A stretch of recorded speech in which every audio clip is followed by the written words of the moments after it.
नमस्कार दोस्तों, दो बहुत बड़ी खबरें हैं। पहली खबर यह है कि केजरीवाल को सीएम पद से हटाने की भारतीय जनता पार्टी की मंशा को जोरदार झटका लगा है। दिल्ली हाई कोर्ट ने पूरा केस ही खारिज कर दिया। हाई कोर्ट ने कहा कि यह मामला न्यायपालिका का नहीं, कार्यपालिका का है।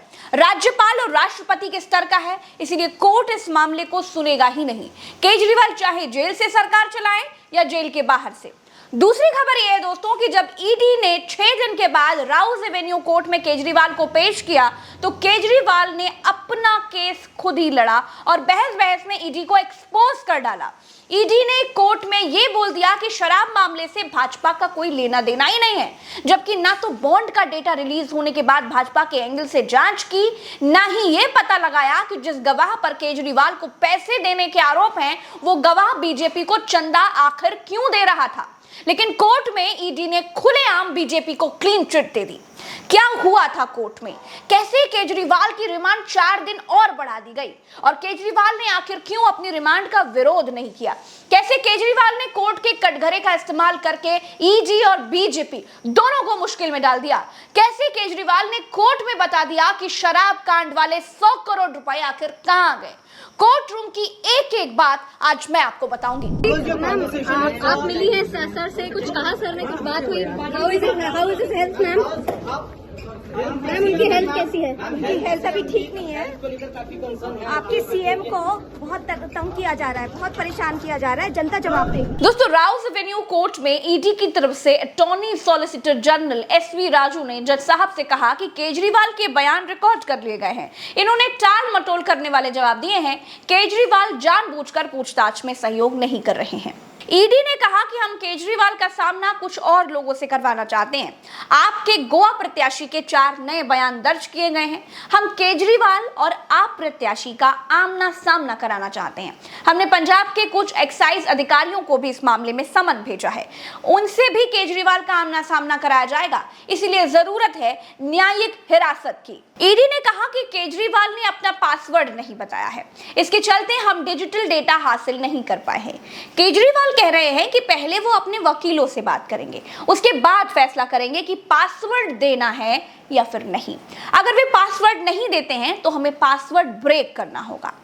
इसके बाद केजरीवाल ने खुद कोर्ट में बोलना शुरू कर दिया। राउज एवेन्यू कोर्ट में मुख्यमंत्री अरविंद केजरीवाल जी के लिए दलीलें वकीलों ने नहीं रखी।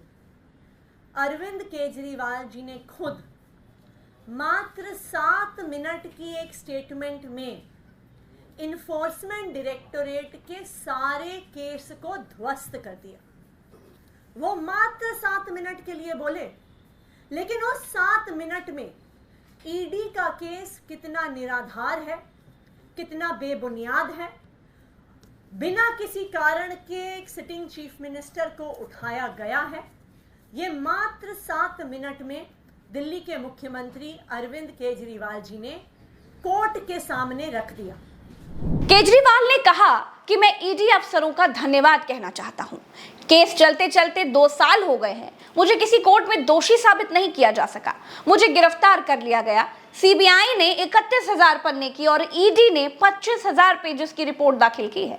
आप इन दोनों को साथ में भी पढ़ लीजिए तो भी पता नहीं चलेगा कि मुझे आखिर क्यों गिरफ्तार किया गया है।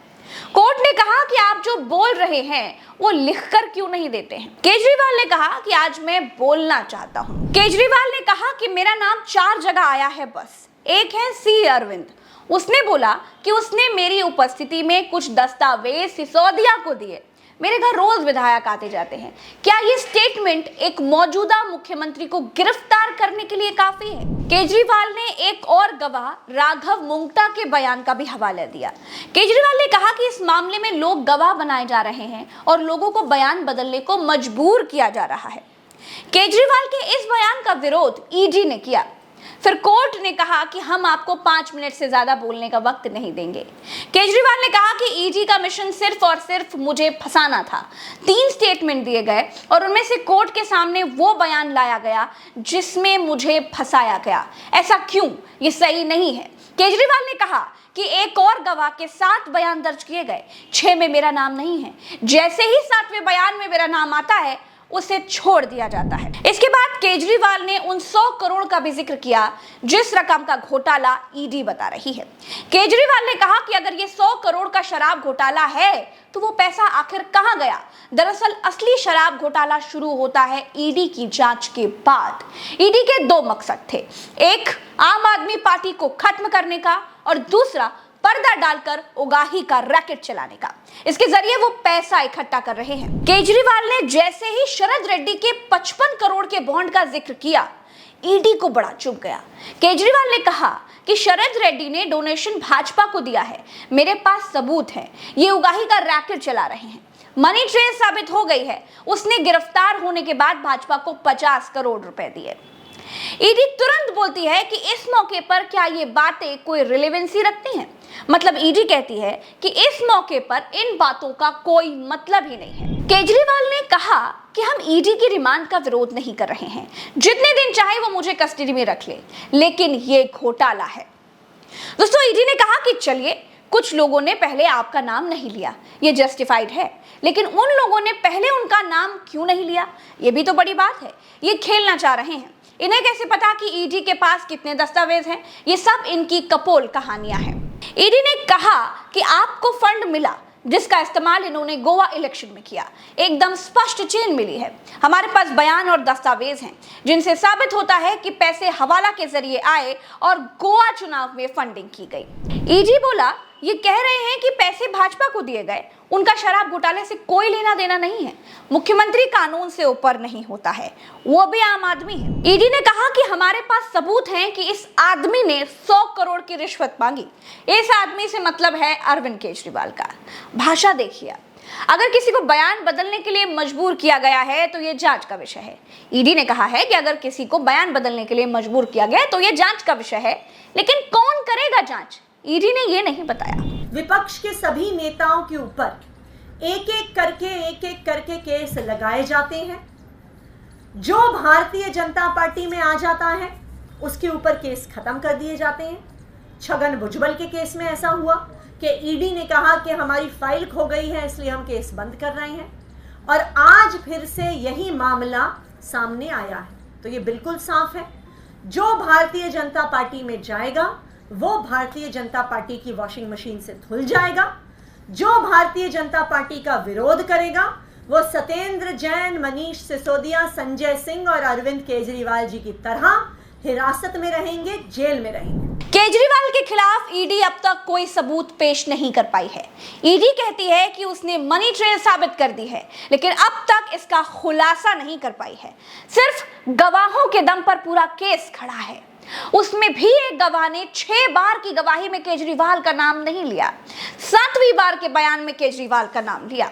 ईडी की कोशिश चुनाव तक इस केस में केजरीवाल को कस्टडी में रखने की है, इसमें कोई शक नहीं है, क्योंकि केस ऐसा है कि जांच के नाम पर, गवाही के नाम पर, पूछताछ के नाम पर केजरीवाल को रिमांड में रखा जा सकता है, लेकिन घोटाला साबित करने के लिए कोई सबूत अभी तक सामने नहीं आए हैं। अब केजरीवाल 1 अप्रैल तक न्यायिक हिरासत में है। इससे पहले दिल्ली हाई कोर्ट ने केजरीवाल को मुख्यमंत्री पद से हटाने की याचिका खारिज कर दी। हाई कोर्ट के एक्टिंग चीफ जस्टिस ने मामले में दखल देने से इनकार करते हुए ये कहा कि यह कार्यपालिका का मसला है। एसीजे मनमोहन ने कहा, इस याचिका पर हमें सुनवाई नहीं करना चाहिए, कार्यपालिका को यह मामला देखना चाहिए, इसमें न्यायपालिका के दखल की कोई गुंजाइश नहीं है। तो कोर्ट में एक तरफ केजरीवाल को राहत मिली, दूसरी तरफ अरविंद केजरीवाल ने अपने केस में खुद वकील बनकर ईडी और बीजेपी के संबंधों पर बहुत कड़ा प्रहार किया। कोर्ट में एक समय तो ऐसा आ गया था कि समझ में ही नहीं आ रहा था कि ईडी अपना बचाव करने आई है या फिर केजरीवाल की रिमांड मांगने के लिए। फिलहाल के लिए तो इस वीडियो में इतना ही। चलते हैं, नमस्कार।